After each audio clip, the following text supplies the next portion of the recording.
Hello. Today I'll be telling you why you should be vaccinating your children. I will be informing you on how the first vaccine came about, telling you the pros of vaccinating your children, and giving you facts about vaccinations. First, according to Britannica.com, Edward Jenner was the discoverer of the vaccination of smallpox. Jenner had been impressed by the fact that a person who had suffered an attack of cowpox, a harmless disease contracted by cattle, could not become infected, whether accidentally or intentionally, with smallpox. Pondering this phenomenon, Jenner concluded that cowpox not only protected against smallpox, but could be transmitted from one person to another as a deliberate mechanism of protection. In May 1796, Jenner found a young dairymaid, Sarah Nelms, who had fresh cowpox lesions on her hand. On May 14th, using matter from Sarah's lesions, he inoculated an 8-year-old boy, James Phipps, who had never had smallpox. Phipps became slightly ill over the course of the next 9 days, but was well on the 10th. On July 1st, Jenner had inoculated the boy again, this time with smallpox matter. No disease developed. Protection was complete. Second, there are many pros to getting your children vaccinated. I will be informing you on 10 of them. According to vaccines.procon.org, Pro 1 is that vaccines can save children's lives. The American Academy of Pediatrics states that most childhood vaccines, 90% to 99%, are effective in preventing disease. Pro 2 is that the ingredients in vaccines are safe in the amounts used. Ingredients such as thermosol, formaldehyde, and aluminum can be harmful in large doses, but they are not used in harmful quantities in vaccines. Pro 3's major medical organizations state that vaccines are safe. These organizations include CDC, FDA, Institute of Medicine, IOM, American Medical Association, AMA, American Academy of Pediatrics, AAP, and UNICEF. Pro 4.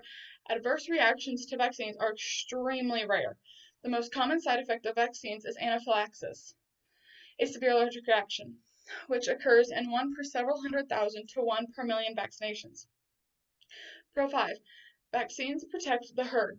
Herd immunity means that when a critical portion of the population is vaccinated against a contagious disease, it is unlikely that an outbreak of the disease will occur, so most members of the community will be protected. Pro 6. Vaccines save children and their parents time and money. Vaccines cost less than time and money to obtain than infectious diseases cost in time off of work to care for a sick child, potential long-term disability care, and medical costs. Pro 7. Vaccines protect future generations.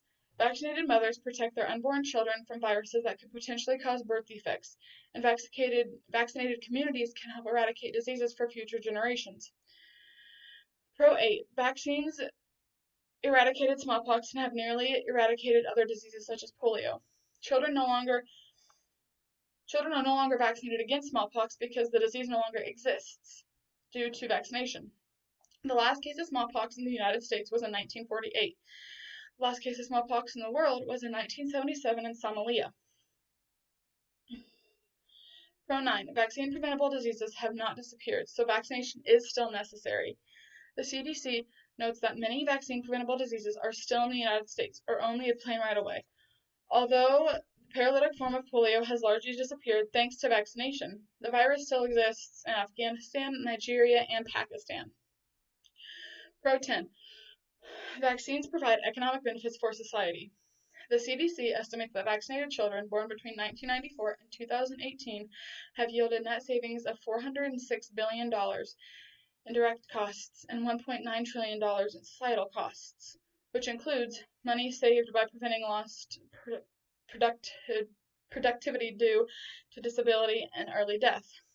Third, according to DoSomething.org, in the past 60 years, vaccines helped eradicate one disease, smallpox, and are close to eradicating another, polio.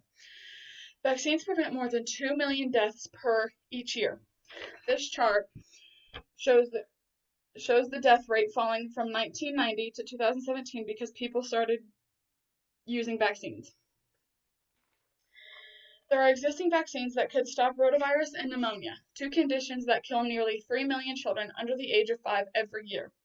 The CDC has reported a 99% reduction in the incidence of bacterial meningitis caused by Haemophilus influenza since the introduction of the vaccination against the disease in 1988.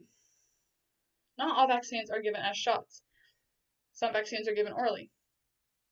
Most diseases prevented by vaccines are no longer common in the United States. If vaccines weren't used, just a few cases could quickly turn into tens of hundreds of thousands. Fourth, according to cdc.gov, we all need vaccines throughout our lives to help protect against serious diseases. Outbreaks of vaccine-preventable diseases can and do still happen in communities across the U.S. CDC and FDA take many steps to make sure vaccines are very safe. Vaccines give you the power to protect your children from getting sick. You can even make sure your baby is protected.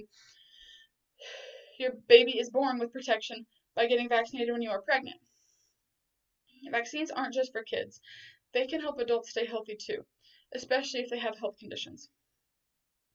Fifth, according to Metacopy.net, vaccines are one of the oldest known medical treatments, older than antibiotics and anesthesia. There are two forms of vaccines. Live attenuated vaccines are made from the dead virus itself. Because the live attenuated form, although more effective, requires cold storage, some places in the world opt to use the dead version. In conclusion, I told you how the first vaccine came about, 10 pros of vaccinating your child, and gave you some facts on why your child should get vaccinated. I strongly urge everyone to vaccinate their children as well as themselves. Thank you.